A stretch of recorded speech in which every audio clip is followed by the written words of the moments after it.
Welcome to the Taroscope's tour.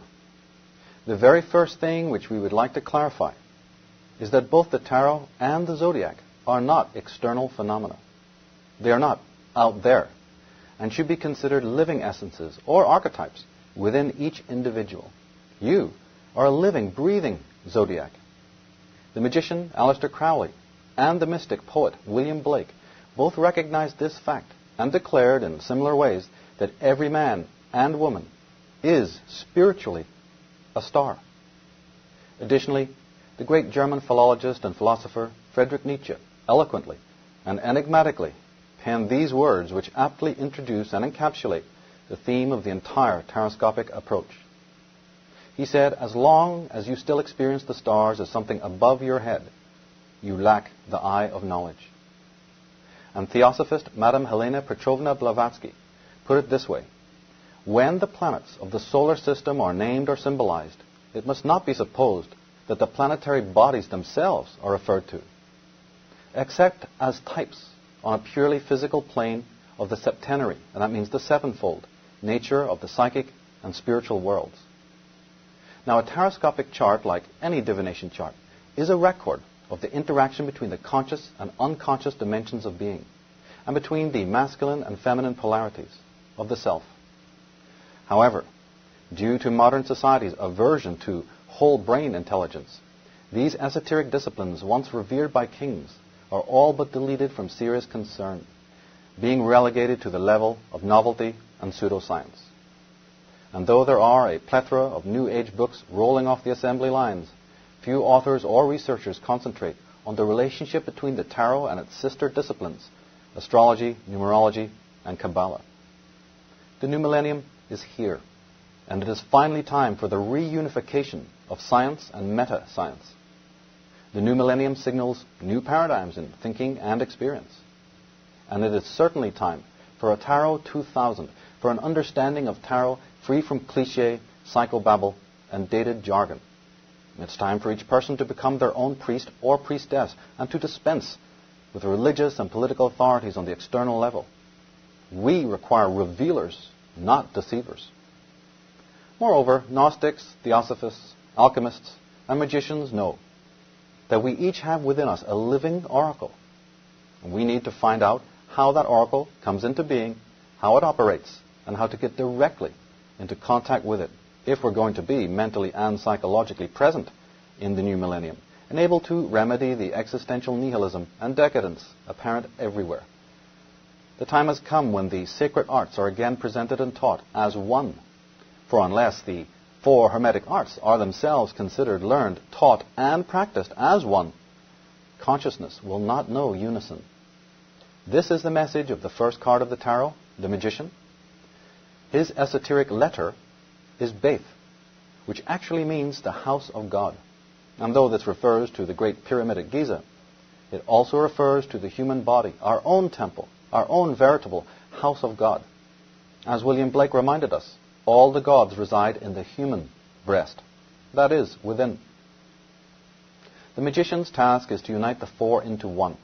This is the secret message of the architecture of the Great Pyramid, of the magician's strange three-legged table, and of the grand hierophants and druids of Egypt, India, Ireland, and the world. Now, esoterically, the prestige of the cards is supreme. The tarot is immeasurably sacred and contains many magical secrets, even concerning mathematics and sacred geometry. Tarot relates to the Egyptian, Hebrew, Celtic, and English magical alphabets, to the Kabbalistic tree of life, the chakra system, to the alchemical process known as the magnum opus, to sacred numerology, that's Pythagorean and other kinds, to the physical orbit and movement of the luminaries and planets, to the phenomena known as the precession of the equinoxes, to the process of human individuation, to the yearly maturation of the human being, to the famous personality types, and to the zodiac, and to the sequence of the historical centuries, that's from the 1st century to the 21st, to the periodical table of elements, and to several other esoteric and exoteric phenomena. The tarot is the true book of life. There is no other. In fact, when students of alchemy are pontificating about the mysterious emerald tablets of Hermes, they fail to recognize that these are again the actual tarot, and each person is represented in the tarot's 78 mysterious and beautiful pages. We welcome you and invite you to take our Taroscopes tour to learn more about the enigmatic and powerful divination arts.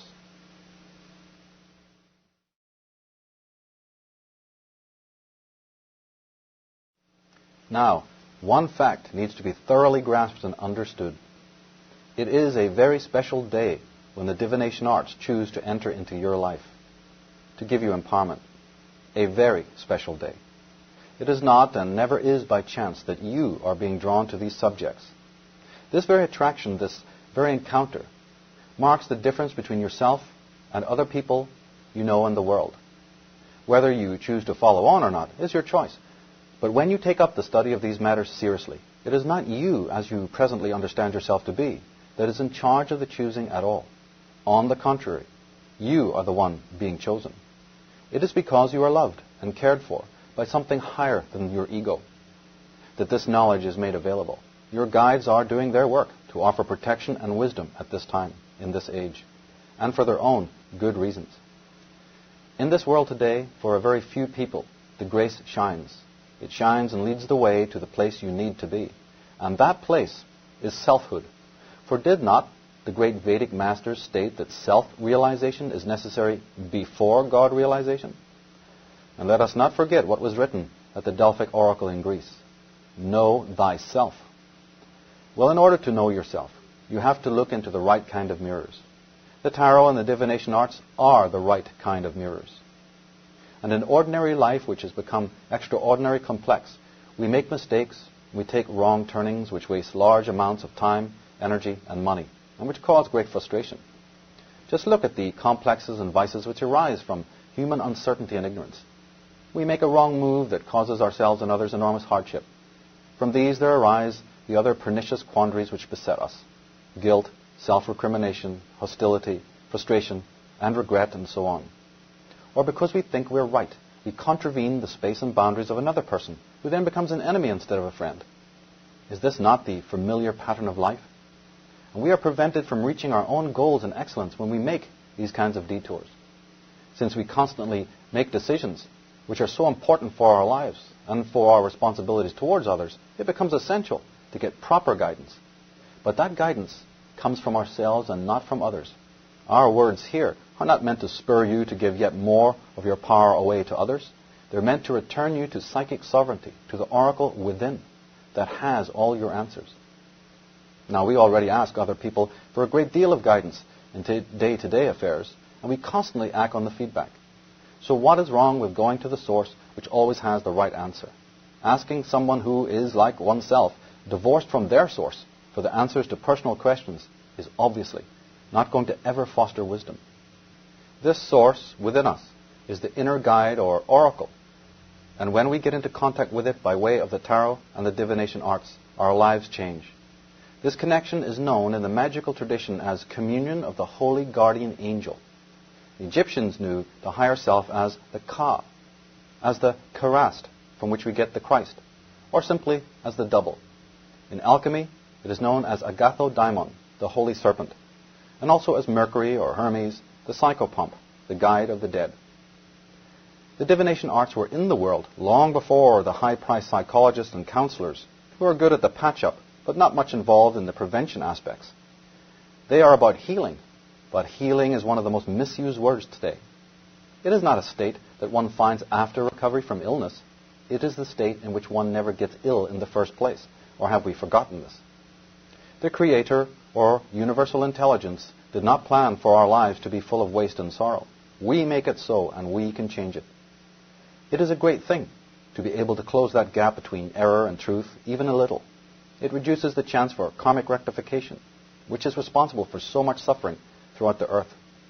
Karma is primarily ignorance, which causes all manner of human tribulation.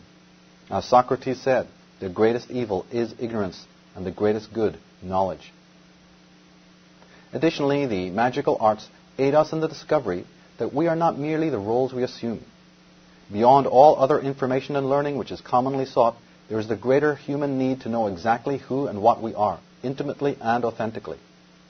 Also, we need certainty in daily life, and these are simply not found at the functional or utilitarian level of existence.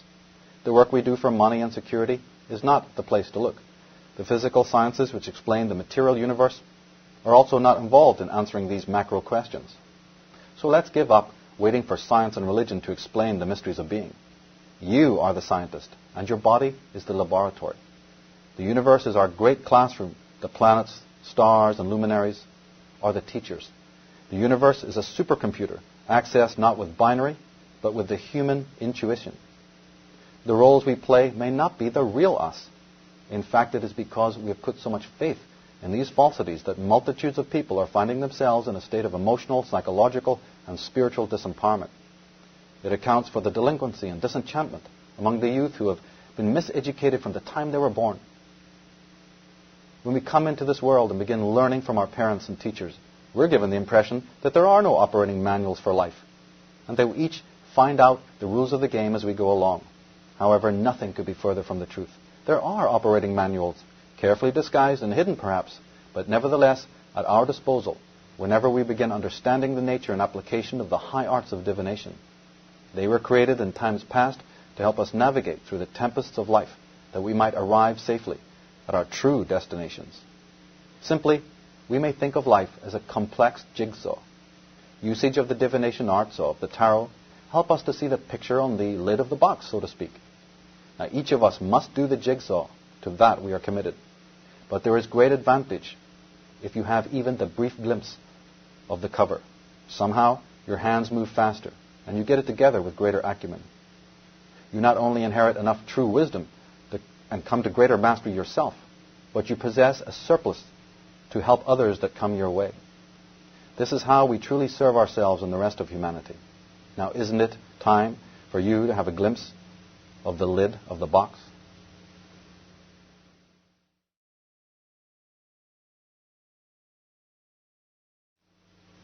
Deep inside, we're all fascinated with the archetypal mysteries.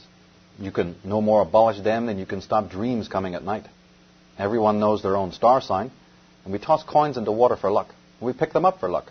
We love games like snakes and ladders, cards, roulette, chess, hopscotch. And we blow out candles at a birthday, and we make wishes, etc. These are vestiges of divination, still within the racial memory. As Madame Blavatsky, Manly Palmer Hall, Joseph Campbell, Mircea Eliade, and others have shown, it is all part of the overall disempowerment of Western man that we regard it all as superstition and novelty. Fortunately, with the advent of scientific paradigms such as quantum theory, chaos theory, and Gaia theory, there is a deepening understanding that our ancient predecessors had a relationship with and knowledge of both being and the cosmos, more profound and intimate than we do today in our own narcissistic age of entertainment. Is it not strange that all the indigenous people of the earth today do not proclaim themselves to be anything like as advanced or as civilized as their forebearers who preceded them? How can this be the case? Do these testaments not go against all we've been taught about our origins and history? In short, the ancients were about living and not merely about lifestyle, about being rather than doing. They were less concerned with what to think than about how to think. They understood that the toxic mind can and will only perceive a toxic world. In fact, the toxic mind creates a toxic world. This is the reason why a shamanic tradition existed in the ancient world. The shaman, the wise one, was in charge of the tribe's health, physically, but also mentally, emotionally, and morally. The slaughter of the world's shaman and the neglect of their methods has brought us to the severely detrimental state that we find ourselves in today, psychologically and socially.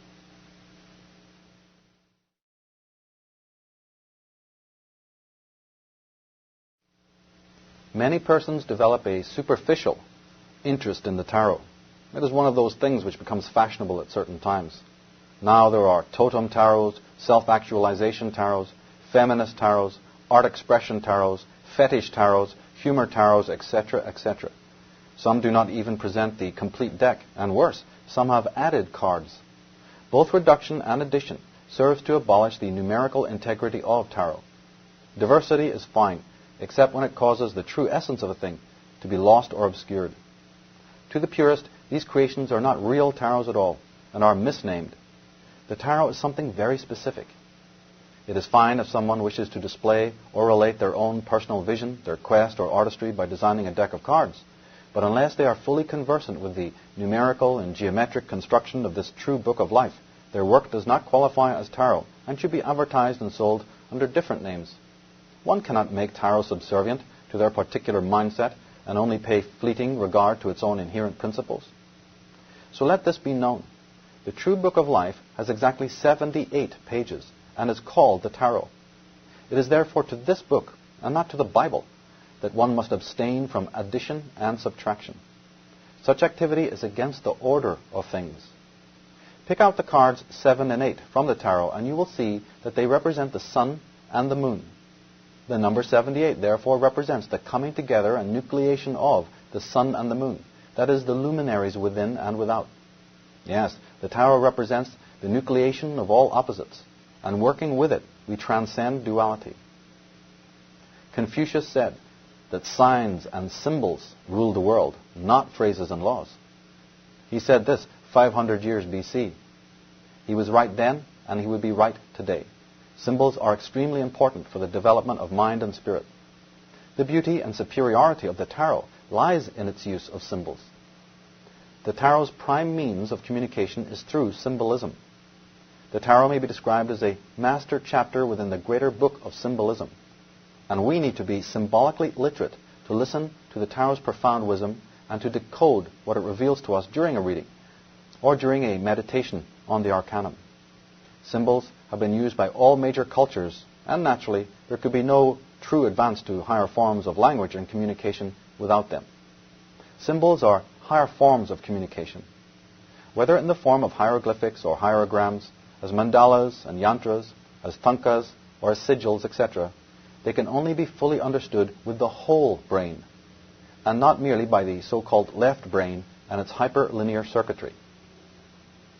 Now, scientists studying cognition and communication have discovered that there are at least 240,000 miles of neural threads in the human brain, enough to stretch from Earth to the moon. On every micrometer of these threads, there exist 250,000 units of information. But this data is, however, recorded only as pictograms, as composite images, and not as words. Words are of time. Symbols are of eternity. When you look into your own mind and see your own thoughts, bathed in that strange, insubstantial mental light, it is images that you see in front of you and not words.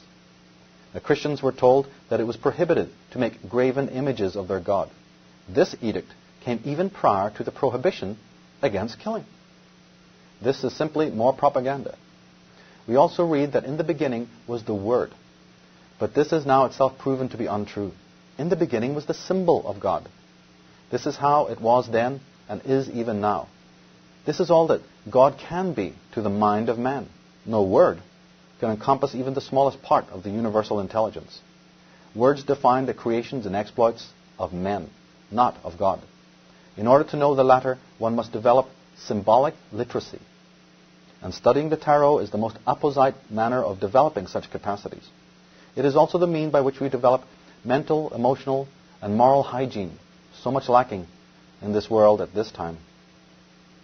The divination arts allow us to upgrade our intellects, our imaginations, and our perception into a synergetic and polyphrenic mode, where the reason and critical apparatus operate consistently at a high amplitude, and in which the psyche is protected from the incoming viral messages damaging to its equilibrium and core nature. Through these arts, we gain access to our inner spiritual guides, who have all our answers, thus freeing us from chronic dependency on other people who are themselves likewise condemned to rely on the hit or miss advice of others around them. Working correctly and responsibly with these high arts serves us to liberate the higher will within us and makes it easier for us to detach from unhealthy fears and longings. Having our higher self as a friend and a counselor dramatically alters the ignorance versus knowledge and failure versus success dichotomies in our favor, and allows us to perceive the compulsions that chain us to our slavery in our respective socially vetted roles. Eventually, we are not only able to release ourselves from our dysfunctional relationships with other people, but also from those inner, lower, emotional and mental drives that so frequently entrap us. Through these arts, we assume command over our own destinies and can escape the habituation and mediocrity which unfortunately has defined the lives of the great mass of urban humanity since the Industrial Revolution.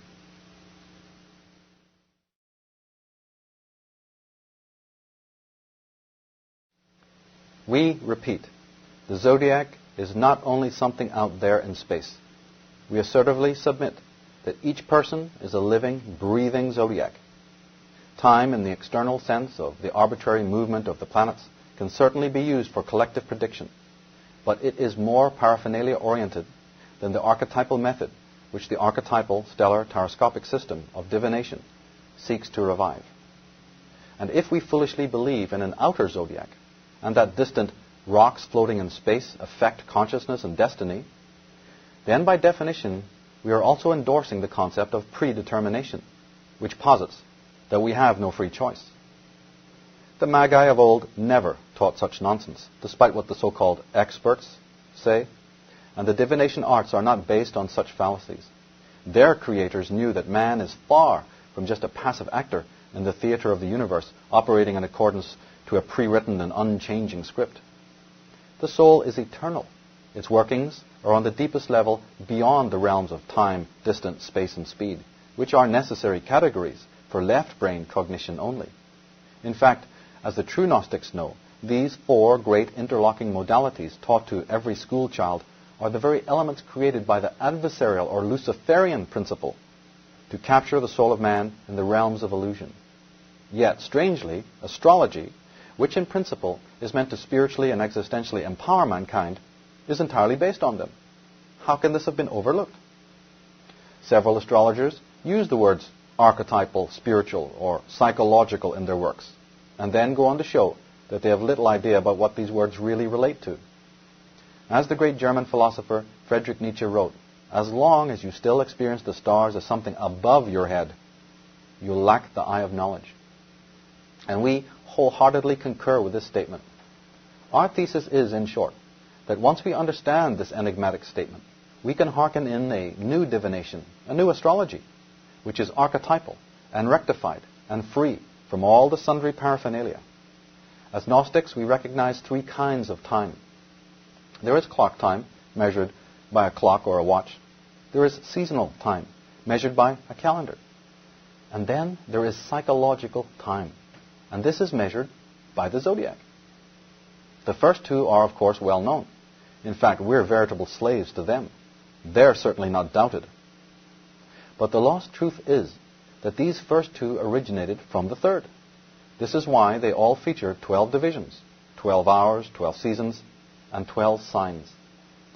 To adhere exclusively to the first two and discard the third is sheer insanity, and is responsible for the disorder and disempowerment so prevalent in the world today. Imagine living for a week or a month without your watch or calendar. Give it a try and see what happens. We will be in disarray. But magnify this to the soul level and see the predicament of the psyche, afloat on the ocean of existence, lost in the labyrinths of matter without a thread. The universal intelligence did not plan things this way. It gave us the means to navigate correctly each and every sea and storm of life. It is we who have discarded our compasses, content to be directed by the lower ego. Caught in our mental webs, we do not even stop to ask if humans are truly made in the image of God. Then, like God, humans should be totally without sex, gender, class, creed, rank, or division of any kind. Sadly, Orthodox religion rests on the power of mere words. Moreover, what we have been receiving from the pulpits is not theology, but propaganda. Theology is something else entirely. The religious institutions have seen fit to create, promote, and reinforce these divisions, especially those of class and gender. Our parents turn us over to the schools in early life before we come to unique expression. After 18 years or more of conventional education, we operate only from the left hemisphere of consciousness, and only from the smallest part of that. We are cut off from all that is sacred and deep. Most of us do indeed graduate, But do we know that this word really means gradual indoctrination? In light of this, we must ask, what if no religions existed in the world? No concepts or practices, no theories or paths, no one else to rely on? How would you and I come into direct contact with the universal intelligence?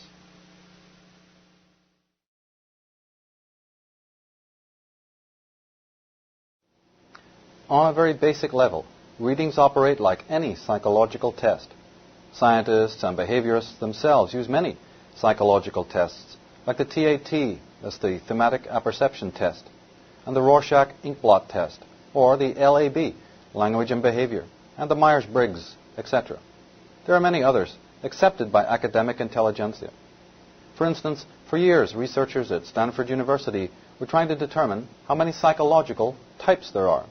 Finally, they came up with 16.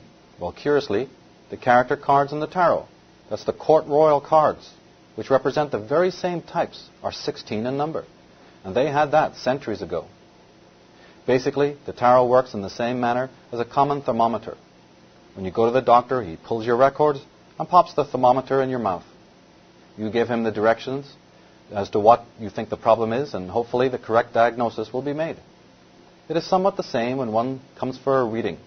Your record is the personal chart, and the thermometer is the tarot.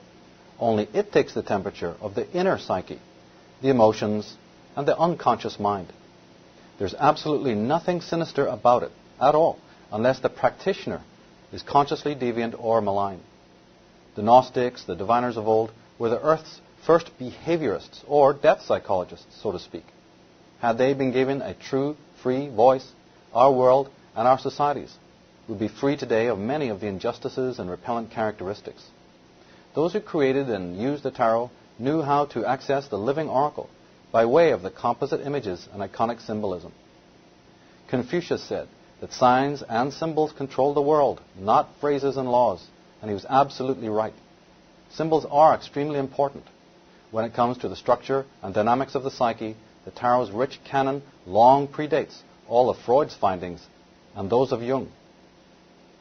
This is hard to believe for many, because tarot scholarship has generally failed to illustrate the true meaning of the cards as regards mankind's psychic dynamics. The development of the psyche in all its parts, id, ego, superego, the conscience, the concepts of regression, repression, sublimation, inflation, etc., are all there. Freud's terminology was all that was really new. But since everyone else who knew these mysteries had been persecuted and annihilated, it took until his times, and under the guise of science, for it to resurface, and even then it was resisted. It is well known that Carl Jung went on to use astrology, mandalas, alchemy, and even a little tarot research. There is not a single thing in all of Jung which is not in the tarot. The 4 types, the concepts of introvert and extrovert, the animus and the anima, the shadow and the wild man, archetypes are all there. In this age of collective anomy and personal NY, we would do well to remember that the most pernicious diseases are not, as is commonly thought, of the body, but of the mind, of the psyche. The tarot is one of the most valid and important therapies to rid consciousness of its sickness. Its visuality has a profound effect on the mind. The tarot enables us to cleanse the emotional body and the deeper layers of the unconscious. When we're able to cleanse away the repressions, the hurts, the anger, the desire, and the false attachments that pester and encumber us, then we are able to receive what the higher guides are bestowing. We are able to apprehend reality as it is and finally avoid the pitfalls that beset the rest of the emotionally infirm and morally leprous masses of the world, lost in the mire of depravity and narcissism. The return to sanity, both personally and socially, has been a major theme of innumerable psychologists, activists, and philosophers for decades. The men and women of reason have concluded that something is very wrong existentially with the post-industrial humanity. Experts have gone to great lengths to describe what is wrong with the way urban man lives. However, they offer precious little of substance when it comes to the coherent solutions to mankind's vexatious problems. We are now in the 21st century, and the time for problem think is, in the mind of this writer, over. It is now time for solution think, for mankind to proactively face reality in order to change it, and to have zero tolerance for all the factors which enslave the self and the world.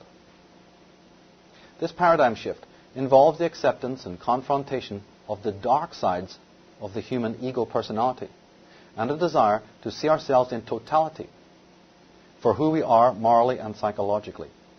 It is avoidance and denial that have brought the world to the brink of ecocide and psychosis. The ego reigns, but the ego is nothing less than the ghost which has arisen from the grave of the self. The shift also means a return to the wisdom of our ancient forebears who did things right the first time and who lived in harmony with the elements and with the flora and the fauna. The high arts of divination are their solemn and beauteous bequest to us, and a gift that we need to respect and ardently employ in every aspect of our life. Within these arts we find the archetypal and numinous symbols of individuation, which, like golden keys, serve to unlock the gates of wisdom to salvation. As the gates open towards freedom and empowerment, the vile door to the world's calamity and debauch is closed and locked forever. The divination arts contain the mystery of the great rites of passage, and of how a man may make the crossing from the horizontal plane of his ego life to the vertical one of selfhood. They contain the secrets of how we transcend karmic existence and become one with our dharma, that is, our true life purpose. The cards of the tarot, like an astrology chart, help us demarcate the stages of the great rites of passage that occur throughout our lives. The average everyman may experience approximately 7 major rites of passage during their lives. The awakened person can have more, while the symbolically literate and self-realized person may have considerably more. Their life may be one continuous rite of passage. Either way, the rites cannot be avoided. And philosophically speaking, they exist as unavoidable phases or stages of maturation of and for the ego. They can be attended by periods of intense euphoria and be considered peak experiences. However, they can also be times of enormous emotional and spiritual challenge when we are confronted by resistance of authority figures or strange inner compulsions that disturb our equipoise and confuse our domestic and social interactions.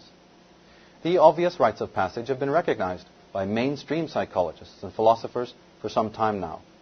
They may include birth, entrance to school, puberty, leaving school, the first sexual experience, the first job, our marriages, giving birth, the loss of a parent or some significant trauma, the astrological Saturn return, a divorce, menopause, retirement, and death. There are many others, such as the moments of betrayal for punishment for misdeeds, etc. Not to mention the various euphoric experiences of a creative, religious, or mystical nature. Each person's ego life has its own particular rhythm, movement, and duration. All of these are plotted in one's divination charts. The more unique a person's character, the more unique their individuation process will also be, and the more distinctive the rites of passage leading to them. The stage of individuation was known to the alchemists and described figuratively as the quartering, or as quaternity. It is the squaring of the circle of the sacred geometrists, the fourfold vision of God to the Sophics, and the crucifixion on Golgotha, or Skull Hill, to Gnostic Christians and Druids. It was cryptically referenced by shamans, Brahmins, Vikings, and Hopis, and every enlightened civilization on the earth, who maintained a strict reverence to the rites and rituals associated with biological and psychological maturation. Those who have seen fit to ignore, marginalize, and annihilate the shamanic way, and who are responsible for the purveyance of false anti-human ideologies, have succeeded in bringing the planet to the brink of ecocide and mankind to the precipice of psychosis and oblivion. As a result of their subtle and overt coercion, millions of fear-ridden people, like barren, crumbling debris orbiting a dead sun in the cold wastes of space, circulate around and prostrate their dignity and sanity before the sterile religions, which offer neither light nor warmth. For the mundane and pragmatic everyman, the various rites are experienced as uncomfortable and even alarming deviations from the clear, sunny horizons, which are the destinations of the amped-up ego drives. They are considered interruptions in the routine, or punctures in the bubble of normality, which is anything but. Due to these detours and times when the wires become crossed and frazzled, we can find ourselves doing some very strange things. The rules of the game evaporate, or even appear grotesque during such traversals, and our experiences from the past, like the advice of others, become as useful as signposts in a ghost town.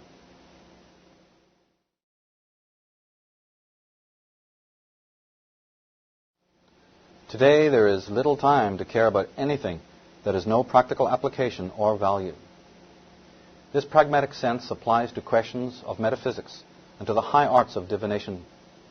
Today, though we enjoy greater abundance and leisure time than most in the world, many of us exist in a state of existential disempowerment without even realizing it. If you work for another, you are, by your relative inferiority, fundamentally disempowered. This is a fact. And if you're not permitted to make decisions in a relationship setting, or practice the religion you choose, or play the music you desire, or dress your own way, or be with whom you wish, then again disempowerment exists. Then, should a challenge or major problem arise, there's the usual confusion, trauma, stress, and wastage of resources. As long as the ego is placed in charge of our destinies, our lives will continue to be mediocre and wasteful. Our lives are often little more than painful subservience to authority, followed by fleeting escapes into tawdry pleasures. In short, we seem to have forgotten how to take care of ourselves materially. Our precious energies get exhausted just taking care of our material welfare, so that it becomes difficult to make other kinds of advancement. But surely the knowledge of how to manifest what is needed for the comforts of this physical self must be hidden within us all. Or are we really to continue believing what our parents and teachers have told us? Go to school, get good grades, and be successful? How many of us can really testify to this being the best and most authentic kind of lifestyle? Do we end our inauthenticity and estrangement, or do we reinforce them by living under such conditioning? And what of those who do succeed along these lines? More often than not, they become the next generation of suppressors. Surely, the means of taking care of ourselves must be within us, regardless of whether we have made the world great or not. Would the universal intelligence place us into corporeal existence and then not allow us to make ends meet? Nothing of the sort. If we are in a state of disempowerment today, it is because we have fallen victim of human folly alone. One important way to attain power and success in any large enterprise is to hire good staff. We hire specialists, tutors, agents, human resource managers, and financial accountants, etc. With all of these working for us, and given that they're all reliable, success is hastened and ensured. Now, what if we could hire 78 professionals, experts, tutors, specialists, agents, promoters, accountants, human resource managers, etc., each with at least 10,000 years of experience, who work 24 hours a day without needing a break, and who remain fiercely loyal and always give the highest caliber of work output. And to top it all, they exact no wage, no salary for their contributions. With personnel like this, what would be the odds of our success? Well, there are already 78 professionals, so to speak, right at your command, inside your being, and at your very beck and call every time you lift a tarot deck off the table. What if one had a family of 78 members, each and every one working in complete unison towards a common goal? Would this not be a force to be reckoned with? Well, though it may sound rather strange to hear it, these archetypes of the tarot and of the zodiac are our original family members, not the parents that gave us physical birth. We need to get in contact with them as fast as possible. They are the ones that never let us down, and from whom we should never be estranged. Our inner living oracle is made up of 78 facets, or archetypes, which can give us the answers to life questions and bring clarity. The 78 archetypes are an alphabet of the universal intelligence. It is time to learn this language in order to open direct dialogue with the force that is always the giver. We are always bestowed more than we can ever earn, more than we can ever put out. The drudgery, disempowerment, inefficiency, and error that beset our lives was put there by ourselves, and it can be removed. You are working and existing for others and retarding your own life development because you refuse to put your own staff to work in the correct manner. Can you imagine the fate of any business that never had a care whether its staff, its personnel, turned up for work or kept to their job descriptions?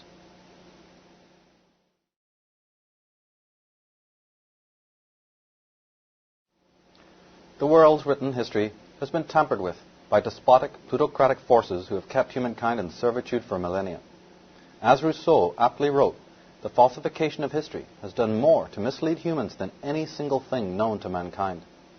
And let us also remember Voltaire, who said history is the lie commonly agreed upon. Luckily, we can turn to other disciplines to reconstruct the details that are needed. Through time, words change only slightly. Mostly, it is the vowels which interchange, whereas consonants remain very much the same for longer periods. And ancient written languages like Greek, Egyptian, and Hebrew, as well as magical languages, did not commonly use vowels. When history becomes distorted using synchronic and diachronic manipulation, language, words, and names often preserve much vital and fascinating information about the world of the past.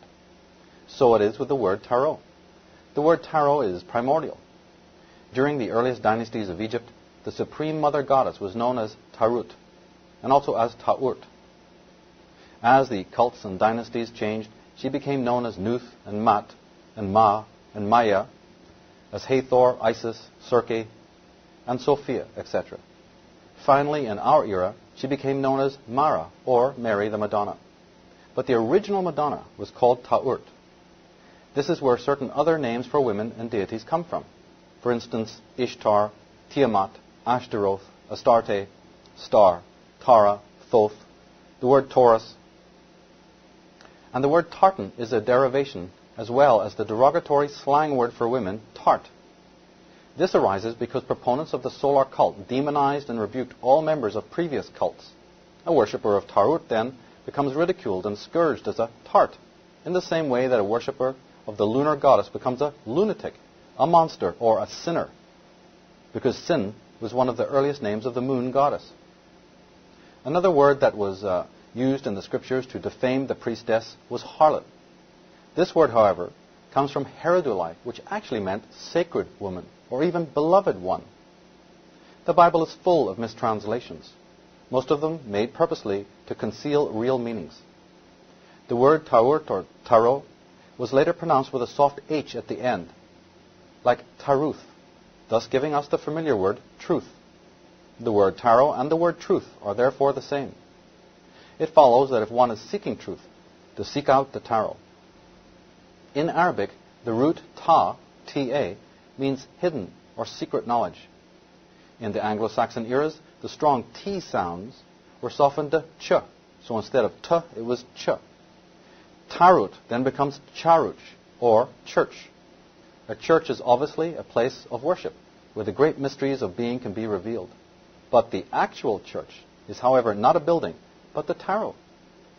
The goddess named Circe, or Turk, or Kirk, is also a derivation. Her name denoted a circle, and that is exactly how the zodiac and the tarot were always formed and depicted, as a circle. Circe gives Kirk, which means church in Scottish, Gaelic. Even the word thought has its root in Thoth, which has its root in tarot. The word Thoth means a college, and the tarot is indeed just that, a college of the mysteries. The word taught comes from it, as does the word throat. The way that the word is pronounced in Celtic countries is always throat or tarot. The word Torah is a direct derivative of tarot. Torah has come down to mean the law or the way. When we do our theological homework, we find that it is an irrefutable fact that the Bible originated from the Torah. However, the secret truth is that the Torah originated from the Tarot, the original book of sacred law. This is one of the reasons why in the major arcana, card number 2, the High Priestess, holds a scroll with the word Torah on it. Those who think that this refers to the exoteric Torah betray themselves as novices in the metaphysical arts. The figure shown in this card is the very goddess that we have been discussing, and her name is Tarot. She holds the scroll of her name. The scroll is the life that emanates from her womb, the very tapestry of life, multifarious and splendid. The loom is an archaic motif of the female goddess. We can also correctly see the scroll as the zodiac, on which is written the destiny, karma, and purpose of the fool, or the archetypal traveler who is seen in the previous card and who represents the sun on its annual circuit. In medieval paintings of the Madonna, we will see much use of this unfurled scroll. In Hindi, the word Toran means gateway, and this is just the image that one sees on the card. Even the numeral for the number 2 in Roman has long been associated with a gateway. The high priestess represents the gateway to the mysteries of the microcosm and the macrocosm, which are encapsulated in the cards of the major arcana. Now, the word ratio may also derive from tarot. Ratio means a measure, a relationship, a harmony, an order. Moreover, this goddess that we're talking about is herself pictured in the deck under cards 2, 3, 8, 11, 14, 17, and 21. It is interesting to note that many of the Renaissance decks mainly feature male characters in the major arcana. It is also a fact that the imagery of certain signs of the zodiac, like Aquarius and Sagittarius, that were originally feminine, were also later masculinized. The name Tarot was known as a goddess epithet far outside Egypt. In Celtic countries like Ireland, we have the word commemorated in Tara, the high capital and seat of the kings. Moreover, Tara is situated in the 5th province of Ireland, called Meath, County Meath, again derived from the word Mat. The goddess Mat was connected to concepts of law and justice. Interestingly, the province of Meath was the central administrative center where the kings or the chieftains held council. It is also suggestive that many famous tombs to the Gaelic queens are there. We still place the image of this goddess with the scales above modern court houses. The Egyptian hierogram for the goddess Mayat was also the symbol they used for the fraction 1/2. This implies that Mat represented balance, symmetry, halfway points, and equality. Interestingly, the card of Mayat in the major arcana is called Justice. It's connected to the astrological sign of Libra, which lies in exactly the middle of the zodiac's round of 12 houses or signs. The word root of Mayat also gives us a plenitude of other words like mother and matrix, and matter and mate and matrimony, marriage, middle, master, math, and measure and matriculation, etc. In Sanskrit, the word Tara means woman and also star. Curiously, the star card of the tarot deck depicts a female who is this very goddess Taurt or Tarot.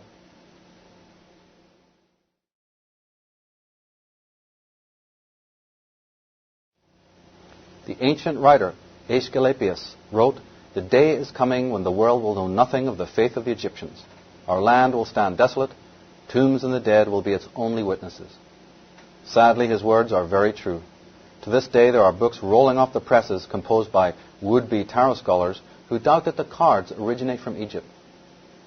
This denial is totally unbelievable, since the very images on the cards refer to Egyptian iconography, symbolism, and cosmology. If you go to the text tour and read through the pages entitled The Egyptian Origins of the Tarot, you will see what I mean. On those pages are brief descriptions of the iconography of each card in the tarot's major arcana. Even a cursory symbolic analysis reveals the origin of the sacred tarot. After this video tour, spend a moment to peruse that page and put an end to the endless, nonsensical debate over the origins of the cards.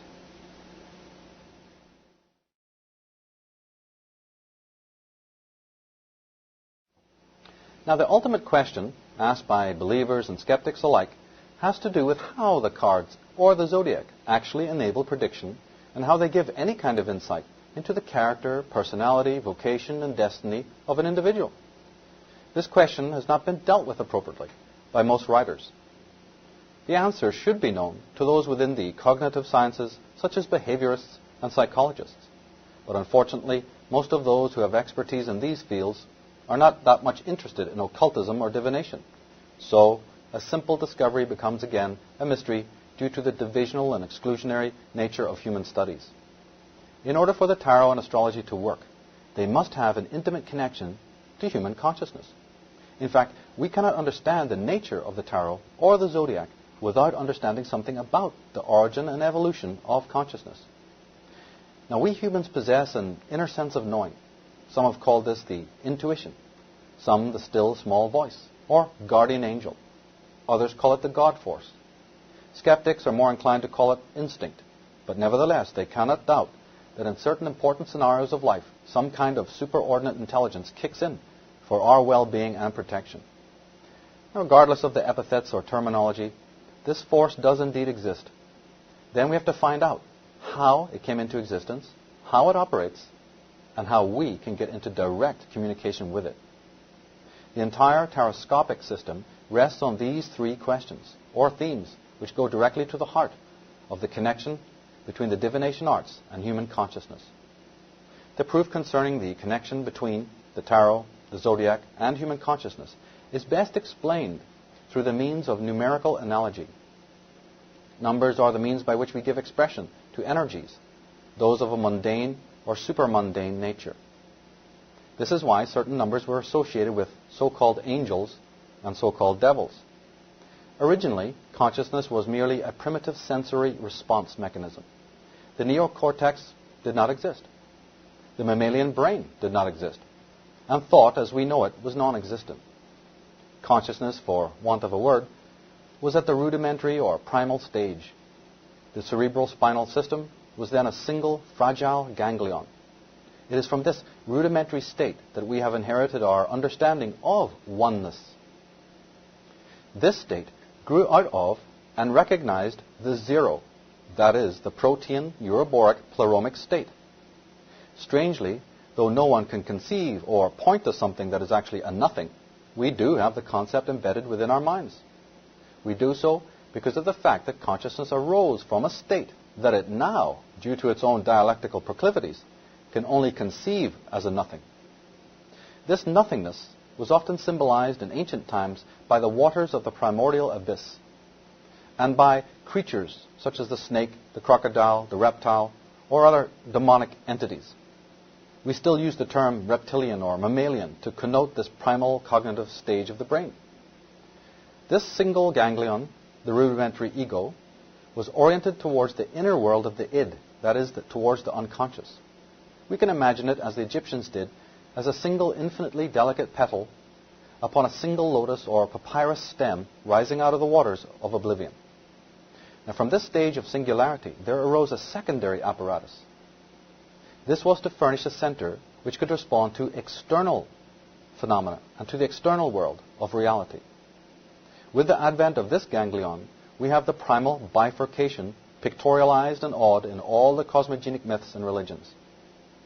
It is the act of primal scission that the book of Genesis depicts, as well as any other myth that speaks of dividing waters or dividing luminaries. We read that the light separates from the darkness, and that the heavens separated from the earth, and the sun divides from the moon, and that male divides from female. And we have all through the world's mythology the recurrent motif of the twins. We read of the evil Set and his good twin Osiris or Horus. We read of Cain and Abel, Christ and Satan, Adam and Eve, Enlil and Enki, Jacob and Esau, Arthur and Mordred, Sir Balan and Sir Balin, Tristram and Mark, Odin and Loki, etc., etc. We read in Celtic fairy legends of the light and dark sisters. It is a theme of art both high and not so high.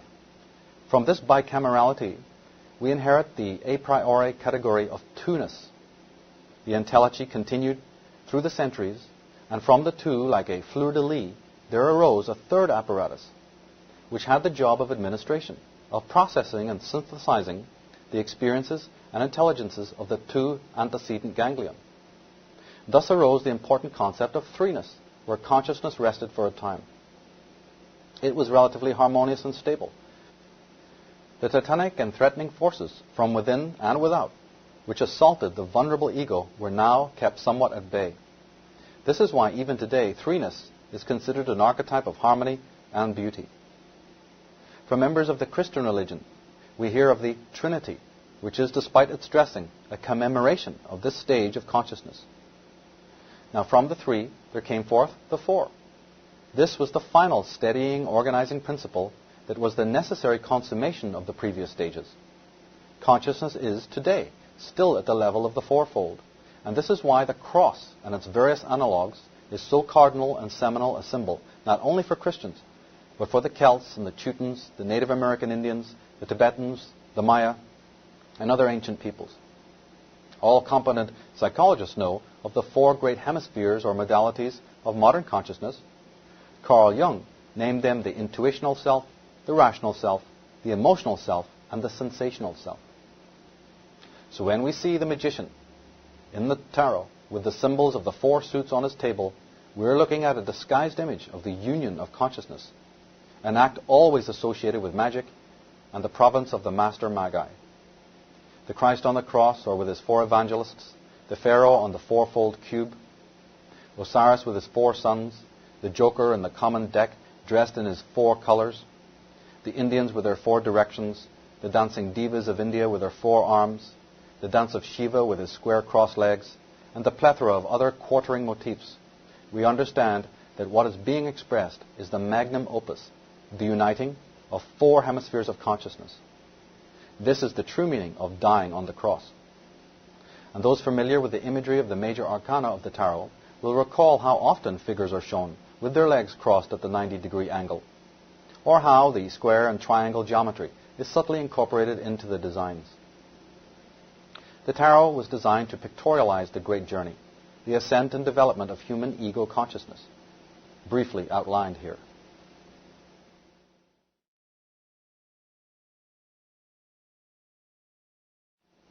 Now, the Christed ones represent the next step in ego evolution, the so-called fifth element. This is why the number 5 is often associated with them, and for that matter with God. The popes and bishops wear the pentagonal headdress.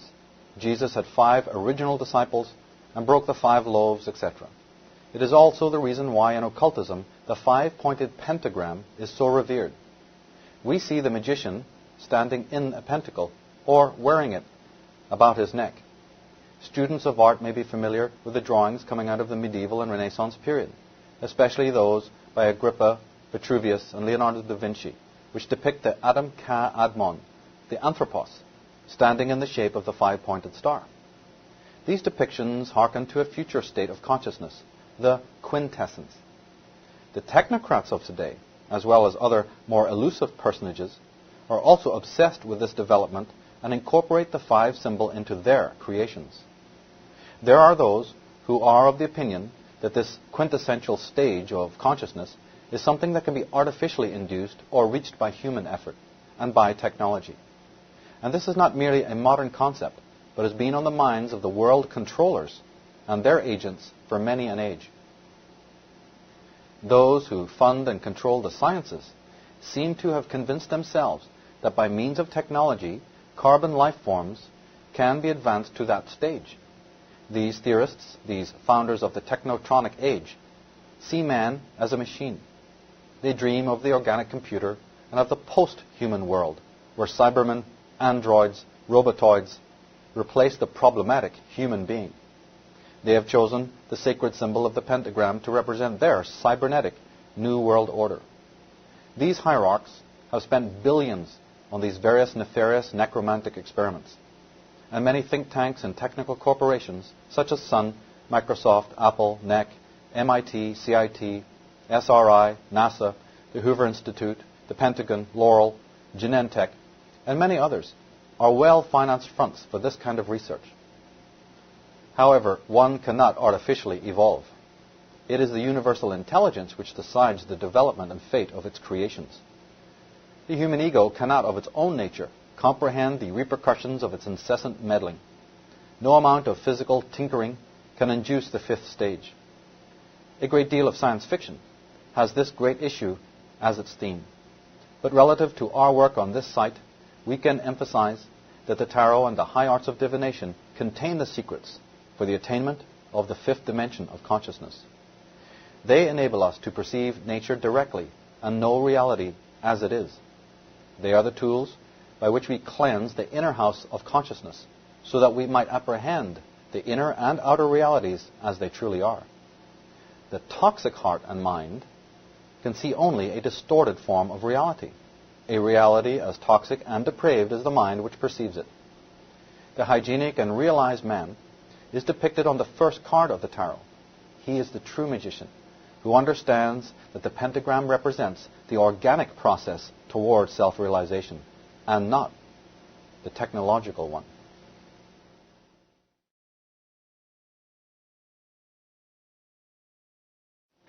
The bifurcation and subsequent organic development of human ego consciousness was a mystery known to the Magi in their earliest days in Egypt.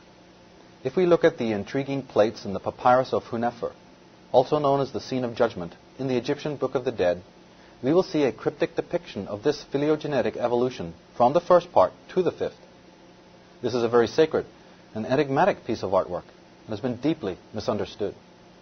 Its original name was not the Book of the Dead, but the Book of the Coming Forth by Day. This title connotes the rise from Euroboric unconscious existence into the light of consciousness.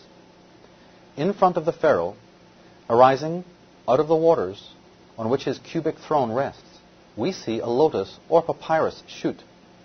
This shoot rises as one, then clearly bifurcates into two, and then further divides into three. And upon these three petals, we see the final four.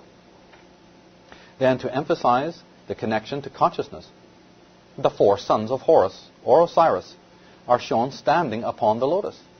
They are the final outgrowth of this plant of consciousness. These are four sons. They are the guardians of the directions, the cardinal points.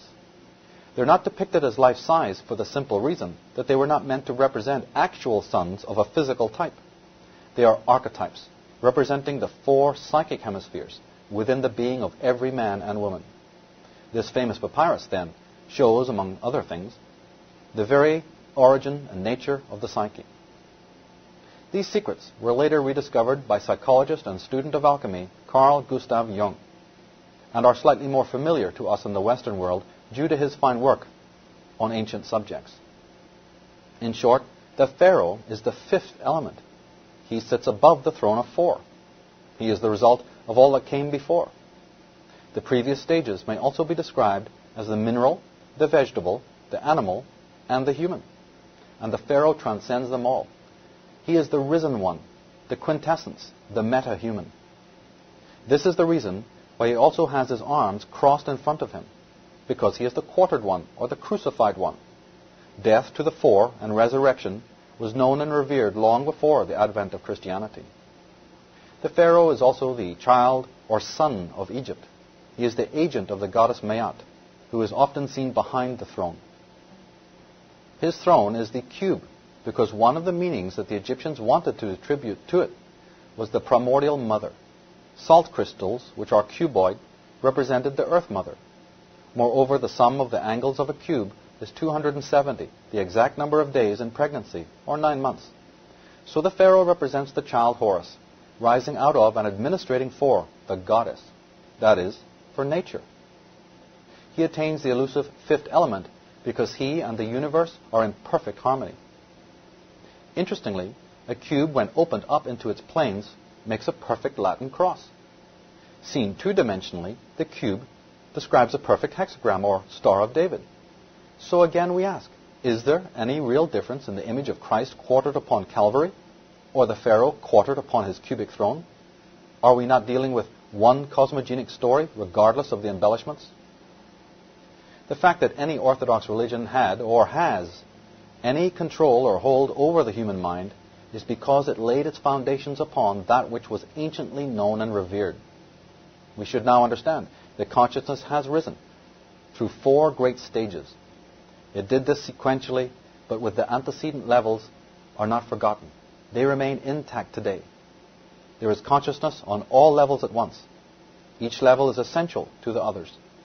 Thought is not essentially localized or linear. It is more synthetic and holographic.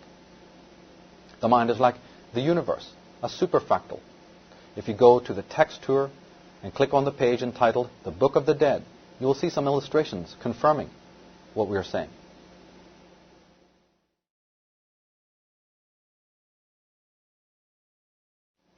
Once consciousness arrived at the 4th level, it realized relative security, which it will never easily relinquish.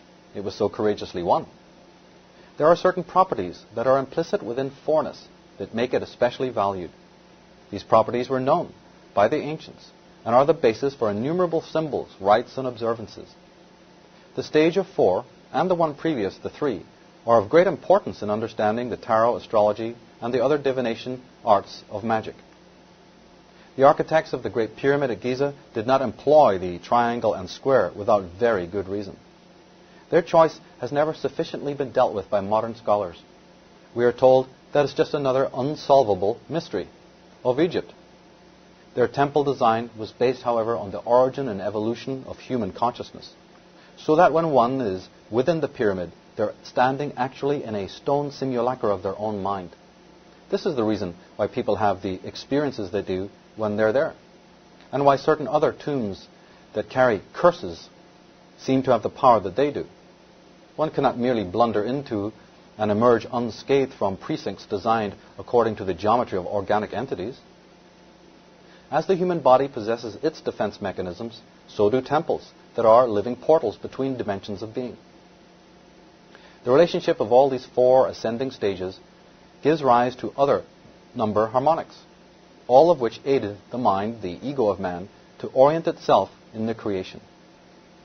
It is its ability to do this that is commemorated in the mythologies of the various peoples, in their myths and religions, rituals and customs.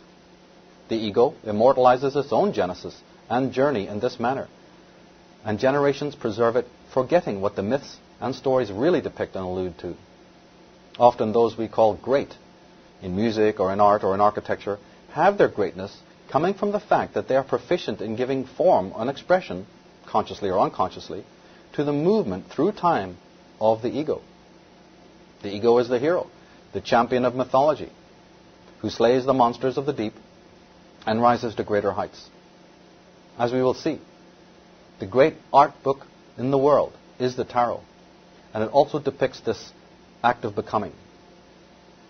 The ego has not moved beyond the stable 4 as yet, because it has cognition of all the other quantities and numbers from 4, and in the relation of 4 with the 3, 2, and 1, and the 0. And from that relationship, it developed the power of addition and multiplication. This is why the symbols for these capacities are the cross of consciousness. Now, 4ness, which is an innate category of the psyche, is also an all-pervasive number and proportion in the esoteric divination arts.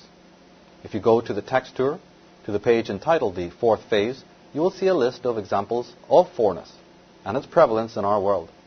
In short, when we see the 4 appearing in architecture of the tarot, astrology, or Kabbalah, we know that there is a very good reason for it. But let us continue to see more numerical permutations of this tetrad.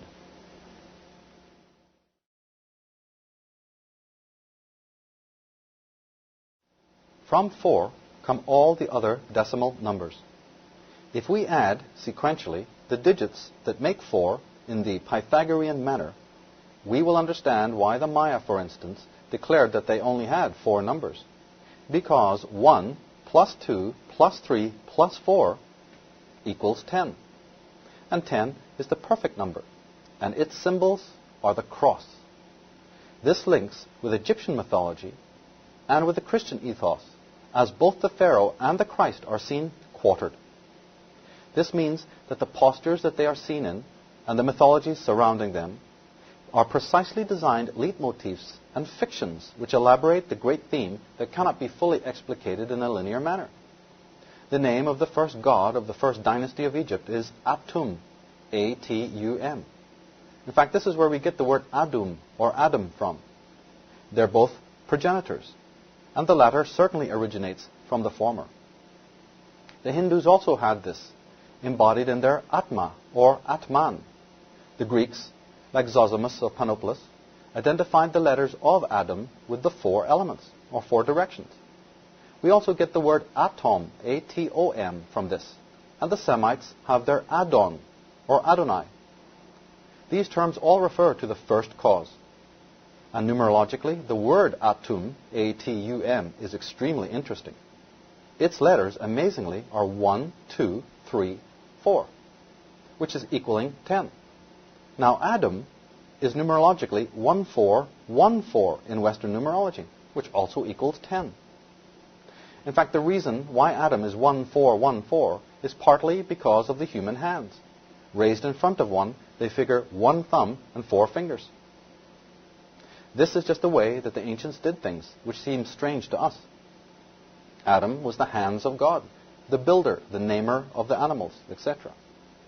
And this accounts for why the Egyptian pyramids were also always of 4 sides. They were living monuments to the genesis and ascent of consciousness. The most interesting fact is, though, that both these gods, Atum or Adonai or Adam, represent the fourth level of human consciousness, which is sentient and objective and endowed with reason and imagination. The numerology of the names is a confirmation of the connection with consciousness. Many other gods and heroes have imagery of fourness. Many names of God are of 4 letters, no less than the most important name of all, the so-called tetragrammaton, the Yod, He, Vav, He. There is another interesting Egyptian connection. The word pyramid really derives from the Egyptian piremit, which means division of 10 or division of number, or division of perfection. This is why it looks as if it is just that, a base of 4 and sides of 3. The pharaoh's crossed arms are also an ideogram for the division of 10. This is because 10 or Aten is man. He has literally arisen due to entelechy, a division from pleromic unity, as we have briefly explained. These early god images and the architecture of ancient monuments are encapsulations of the origin and evolution of consciousness. There are several other examples of this mathematical and geometrical premise, the division of 10. One is Moses coming out of the holy mountain in Egypt with the 10 commandments. But those commandments are on 2 tablets, 5 commandments on each, hence division of 10. And the sacred mountain is, however, not Sinai, but the pyramid, the real holy mountain in Egypt. The word Moses did not mean from the waters, but meant one who has been baptized with water, or who baptizes with water. Moses, or at least his prototype, was an initiator into the Hermetic mysteries. And there are several stelae or cylinder seals from Babylon and Abyssinia, etc., that show the king, like a pharaoh, in an enclosed precinct, sitting on a cube throne, holding the ring and the rod, that is, the circle and the staff, these being the symbols of the union of the masculine and feminine polarities and modalities, of gender and expression. They're also a sigil of the division of consciousness. But the ring and the rod, or the circle and the staff, are the sigils that we still use for the number 10. The goddess Lilith, in an early carving, is also seen with her arms symmetrically divided, while each hand grasps this same ring and rod motif. In the Celtic Gaelic periods, we see the horned forest god Herne, also called Cernunnos, sitting in a yogic asana, holding a long coiling serpent in the left hand and a circlet in the right hand. Today we are accustomed to seeing the magician or conjurer holding a wand and a ring, often shown with a top hat, pulling live animals and all sorts of paraphernalia from it. The hat is the ring, which is the ovum, the inexhaustible womb of the universe that teems with life. The modern computer language happens to operate using the same symbols, the ring and the rod.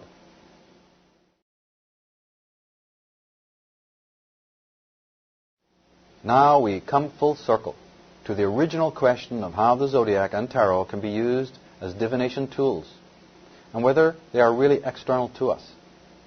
We've seen a brief interpretation of how the mind ascends through its 4 main divisions, which provided the basis for a symbiotic relationship with reality.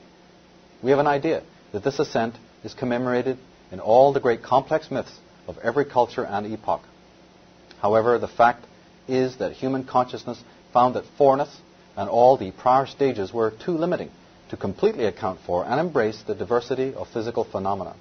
And, without wishing to dispose of the 4th principle, it discovered the principles we know as addition and multiplication, which enabled it to combine the aspects of its own nature to expand its plastic organic template.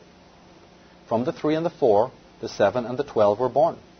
In those days when man first centered himself as an authority in the universe, he looked to the night sky and found it to be analogous to his inner unconscious. Of both he was frightened, for they seemed spasmodic, chaotic, full of random happenings which threatened the autonomy of his fragile ego. It was onto the night sky that the mind of man first projected its noetic template of the 3, the 4, the 7, and the 12. William Blake referred to this projection as the Great Chain.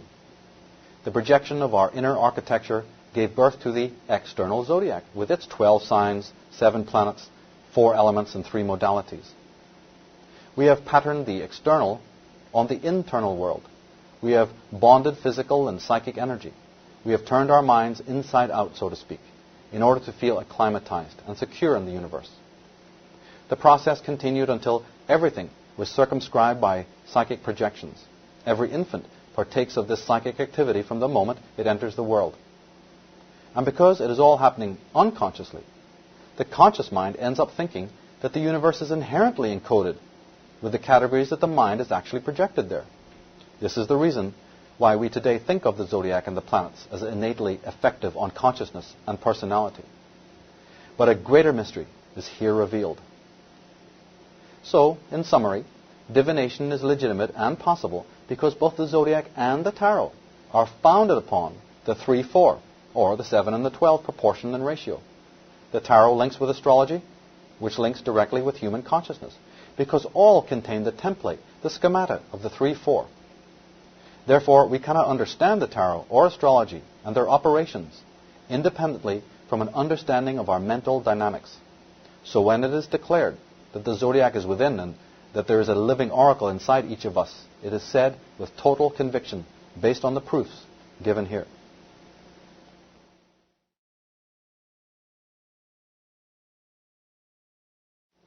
As stated, there is a definite 3-4 architecture innate to each of the divination arts. This structure exists and was encoded into the divination arts to make them analogues of the dynamics and operations of human consciousness. If they were not based on some plastic noetic template as consciousness, they would not yield the accurate information that they are known to do. Let us now see precisely how the 3-4 divisions are encoded and function in regards to the zodiac and the tarot. There are actually 3 decks in one in the tarot. There's the major arcana of 22 cards, the minor arcana of 40 cards with the aces, and then there are the 16 court royal cards, or total 78. Then there are the 4 elements of fire, that's wands, or clubs in the regular deck, and there is water, that's cups, or hearts in the regular deck. Then there is the element air, or swords, which is spades in the regular deck, and then there is the element for earth, which is the discs, or diamonds in the regular playing deck. Then in the round art of astrology, we also find these same 4 elements explicitly employed. In conjunction with these 4, we also find the 3 modalities, or triplicities, called cardinal, fixed, and mutable. Astrologers are familiar with these 3 modalities, though they seldom employ them. But we understand now the reason why astrology and tarot have the numerical qualities they do is because their creator saw to it that they would embody the self-same harmonics and proportions that are innate to human consciousness, and which, via psychic projection and inflation, are foisted onto the external creation also. The divination arts resonate with the mind of man and avail information about life because they are predicated upon the same archetypal fundamentals. Now, we can see why it is that the magician of the tarot stands at a strange table with 3 legs and a 4-square top. From the very first card, we have a cryptic reference to the connection between the divination arts, that's the tools of the magician, and human consciousness. The card's number, let us remember, is 1, which signifies the goal of the magician, which is to bring 4ness to oneness. His esoteric letter, Beth, means house of God, which obviously refers to the pyramid, whose sides are of 3 and whose base is of 4. The pyramid is Egypt's table, and the magician is its builder. He builds not in granite and sandstone, however. He is the architect of an even greater temple, an inner one, a subtle one, just as precise and august as the one in granite which confounds science. The magician is the pharaoh. He is Pharos Nous, the enlightened mind. So, in conclusion, we now understand how the tarot and astrology and the other divination arts are founded on the 3-4 template. This is because they are intimately connected with the nature of consciousness. The latter can therefore easily be analyzed by way of divination, as has been done for thousands of years. All the rankling and skepticism is completely without validity and is the product of little education, as if the mind of man could distract itself for aeons in wasteful pursuits.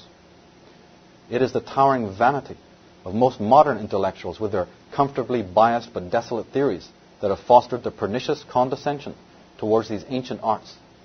As we move into the new millennium, the human race is found remedial in its understanding of itself, of its own mental, emotional, and psychological workings. In 2,000 years, there is little trace of psychological improvement on the collective scale. Some have said that we've been culturally and spiritually in retrograde. The average individual remains as greedy, artificial, violent, and as immoral as ever, infatuated with the material and intoxicated with the fallacies of technology and science, or clinging to the hollow, exploitatory orthodox religions to alleviate the inner void. The non-individual will undoubtedly remain a victim of his conditioning. The time has come for a return to the great mantic arts that our forefathers created for us. The divination arts are mirrors to our real selves. It is time to dust them off and look deeply into what they reveal. They are our means for finding ourselves again and for reawakening the magic of living. They enable us to master time so that we may master life. They bring us back to a higher state mentally, emotionally, and morally, and allow us to wash the psyche of all of the pestilential debris which weighs us down and removes us from the natural innocence. They open wide the portals to communion with the higher self. They prepare the chambers of the self for the ultimate chemical wedding, which awaits the men and women of virtue who sincerely seek the truth of themselves.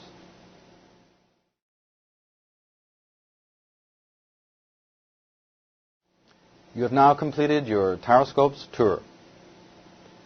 Also provided on this site are the comprehensive and updated meanings of the Tarot's major, minor, and court royal cards.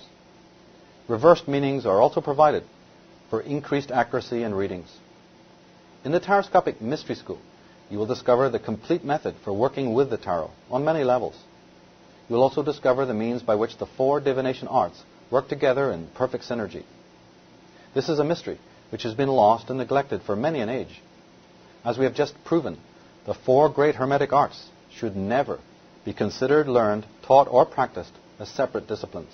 They are one mystery school curriculum. We now invite you to become a member of our online cyber college dedicated to the research and advancement of the Hermetic arts of divination. By returning to the home page and clicking on the Mystery School link, you will enter the membership area. If you click on the non-members link, you will read about the various entitlements that are free to full members of our online global metaphysical family. We also offer a full CD set of the Mystery School material entitled Tarot 2000, A Gnostic Approach for a New Millennium, as an alternative to online membership. You can view this set by clicking on the merchandise link and going to the Taroscope series page. Thanks for your time and interest.